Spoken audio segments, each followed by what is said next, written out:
Mobile पर आने वाली साइलेंट कॉल अब एक नई साइबर मुसीबत बनती जा रही है। कॉल उठाने पर उधर से कोई आवाज़ नहीं आती, लेकिन यही कॉल ठगी की शुरुआत हो सकती है। दूरसंचार मंत्रालय ने इसे लेकर अलर्ट जारी किया है और जागरूकता वीडियो भी शेयर किया है। साइबर ठग इन कॉल से ये जांचते हैं कि नंबर एक्टिव है या नहीं।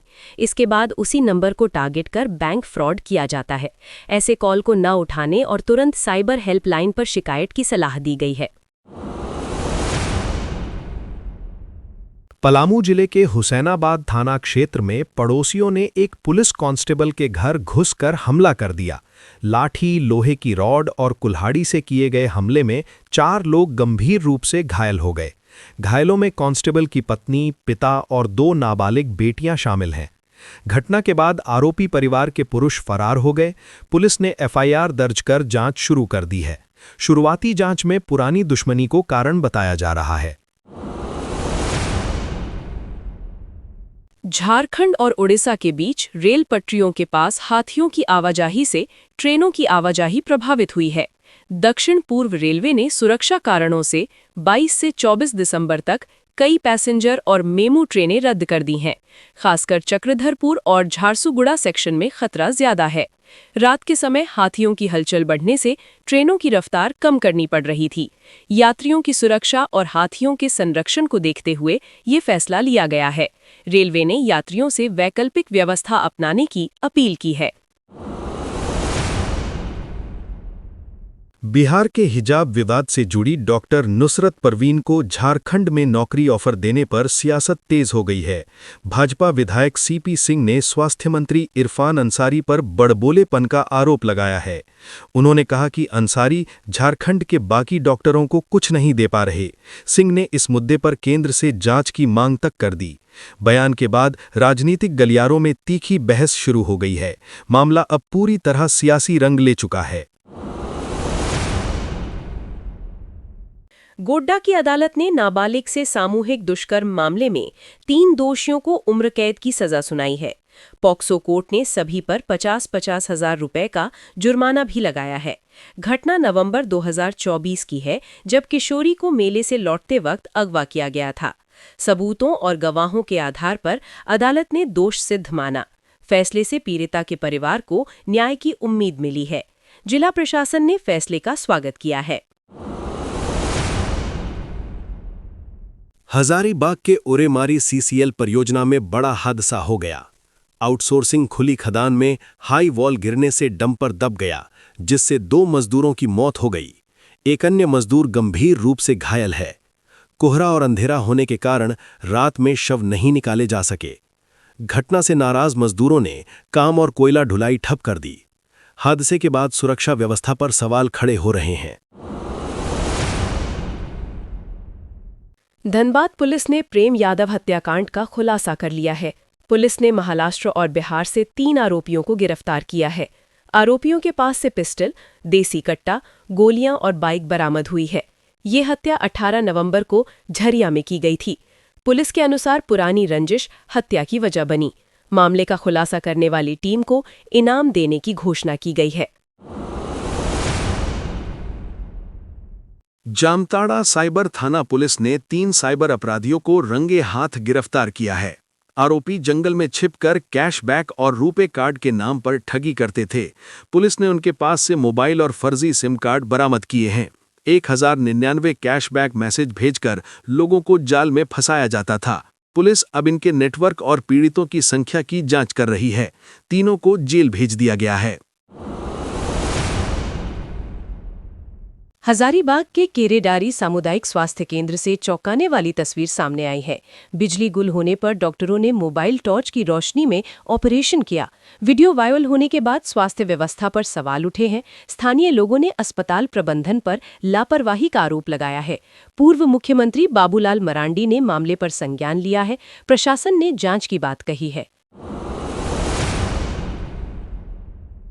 बोकारो पुलिस ने बैंक कर्मी बनकर ठगी करने वाले शातिर जालसाज को गिरफ्तार किया है। आरोपी ने शादी का झांसा देकर महिला से गहने ठग लिए थे। पुलिस ने पटना से उसे दबोचा और सोना व नकदी बरामद की। ठगी का सोना गलाकर सिक्का बनाया गया था। आरोपी का आपराधिक इतिहास भी सामने आया है। पुलिस ने लोगों से सतर्क रहने की अपील की है।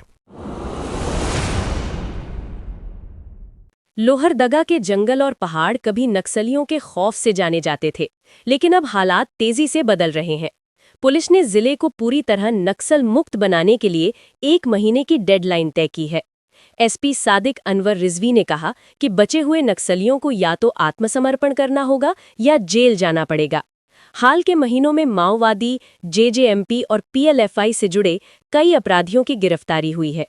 15 लाख का इनामी नक्सली रविंद्र गंजू अब भी फरार है। पुलिस लगातार सर्च ऑपरेशन चला रही है। रांची रेलवे स्टेशन पर आरपीएफ की सतर्कता से एक 3 माह के नवजात की जान बच गई। प्लेटफॉर्म पर लावारिस हालत में पड़े बच्चे को देखकर जवानों ने तुरंत रेस्क्यू किया। ठंड और असुरक्षित माहौल को देखते हुए शिशु को जीआरपी पोस्ट लाया गया। काफी पूछताछ और सीसीटीवी जांच के बावजूद परिजनों का पता नहीं चल सका। कानूनी प्रक्रिया पूरी कर बच्चे को चाइल्ड वेलफेयर कमेटी को सौंप दिया गया। घटना ने इंसानियत और संवेदनशीलता की मिसाल पेश की है। रामगढ़ के भुरकुंडा थाना क्षेत्र में दिन दहाड़े ज्वेलरी शॉप में बड़ी लूट की वारदात हुई है। हथियारबंद 5 बदमाशों ने विजय ज्वेलर्स से सोना, चांदी और कैश लूट लिया। लुटेरों ने दुकान बंद कराने के बहाने अंदर घुसकर मारपीट की और शटर गिरा दी। करीब 1.5 किलो सोना और 1 क्विंटल चांदी लूटे जाने का दावा है। पूरी वारदात सीसीटीवी में कैद हुई है। पुलिस कई टीमों के साथ जांच और छापेमारी कर रही है। चाईबासा सदर अस्पताल से जुड़े शव ले जाने के मामले की जांच रिपोर्ट सामने आ गई है। रिपोर्ट में स्पष्ट किया गया है कि मृत बच्चा 4 माह का था, 4 साल का नहीं। डॉक्टरों ने बच्चे को एमजीएम जमशेदपुर रेफर किया था, लेकिन पिता ने इनकार किया। शव वाहन में देरी हुई और परिजन बिना सूचना दिए शव लेकर निकल गए। रिपोर्ट में अस्पताल में स्टाफ की कमी और व्यवस्था सुधार की जरूरत बताई गई है। प्रशासन ने भविष्य में ऐसी घटना न दोहराने का आश्वासन दिया है। मनरेगा की जगह नई वीबीजी रामजी योजना लाने पर झारखंड में राजनीतिक बवाल मच गया है। कांग्रेस और झामुमो ने इसे मजदूर और आदिवासी विरोधी बताया है। विपक्ष का आरोप है कि इससे रोजगार की गारंटी कमजोर होगी। केंद्र राज्य फंडिंग अनुपात 60-40 करने पर भी आपत्ति जताई गई है। भाजपा ने विरोध को राजनीतिक नौटंकी बताया है। आने वाले दिनों में इस मुद्दे पर आंदोलन तेज होने के आसार हैं। हजारीबाग के छड़वा डैम की पानी सप्लाई व्यवस्था पर गंभीर सवाल उठे हैं। निरीक्षण के दौरान विधायक प्रदीप प्रसाद ने गंदगी और लापरवाही देखी। बिना शुद्धिकरण पानी सीधे जनता तक पहुंच रहा था। न ब्लीचिंग, न केमिकल ट्रीटमेंट, न सुरक्षा व्यवस्था मौजूद थी। विधायक ने अधिकारियों को फटकार लगाई और जनता से पानी न पीने की अपील की। अब कार्रवाई और सुधार की मांग तेज हो गई है। रांची पुलिस ने ऑपरेशन मुस्कान के तहत बड़ी सफलता हासिल की है। जगन्नाथपुर थाना क्षेत्र से करीब 50 गुम मोबाइल फोन बरामद किए गए हैं। तकनीकी जांच के बाद 25 मोबाइल उनके असली मालिकों को लौटाए गए। मोबाइल वितरण समारोह का आयोजन थाना परिसर में किया गया। सिटी एसपी पारस राणा ने पुलिस टीम की सराहना की। अभियान से लोगों में पुलिस के प्रति भरोसा बढ़ा है। गिरिडीह के देवरी थाना क्षेत्र में शनिवार रात सड़क हादसा हो गया। बाइक सवार और पैदल जा रहे 2 लोगों की मौके पर ही मौत हो गई। दोनों को गंभीर हालत में अस्पताल ले जाया गया, जहां डॉक्टरों ने मृत घोषित कर दिया। घटना के कारणों का स्पष्ट पता नहीं चल सका है। सूचना पर पुलिस मौके पर पहुंची और जांच शुरू की। हादसे के बाद गांव में मातम पसरा है।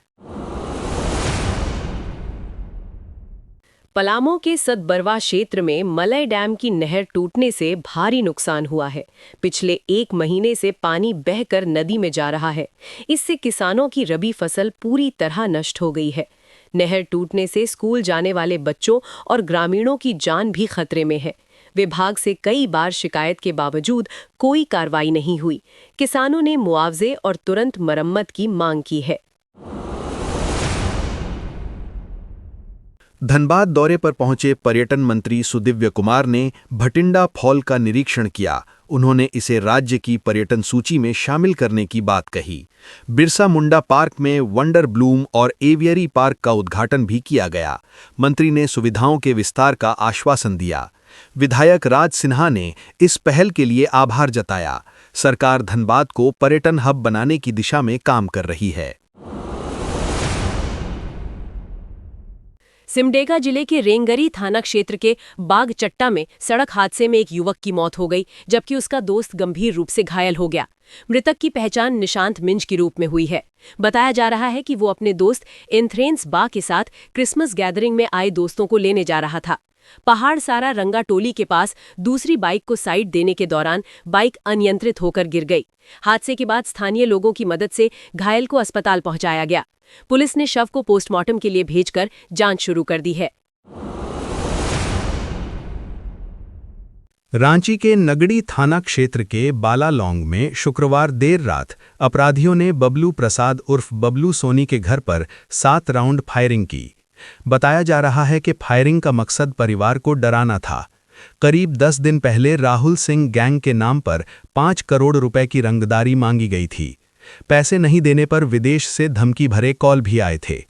पुलिस ने मौके से 6 खोखे बरामद किए हैं और पास के खेत से एक बाइक भी मिली है। सीसीटीवी जांच जारी है, एफआईआर दर्ज कर ली गई है।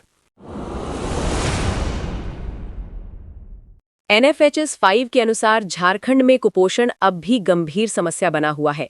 5 साल से कम उम्र के करीब 39.6% बच्चे बौनेपन के शिकार हैं। वहीं 67.5% बच्चे अनीमिया से पीड़ित हैं।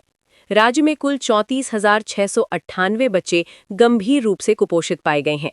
हालात और बिगड़ रहे हैं क्योंकि कई आंगनबाड़ी केंद्रों में 4 महीने से पोषाहार नहीं मिल रहा है। महिला एवं बाल विकास विभाग ने रेट रिवाइज करने की बात कही है, लेकिन समाधान पर सवाल बने हुए हैं। राजधानी रांची में क्रिसमस को लेकर जबरदस्त उत्साह देखने को मिल रहा है। अपर बाजार, मेन रोड और चर्च रोड सहित प्रमुख बाजार पूरी तरह सजे हुए हैं। Christmas tree, Santa Claus, lighting और सजावटी सामान की जमकर खरीदारी हो रही है। बच्चों के लिए सांता सूट और गिफ्ट की खास मांग है।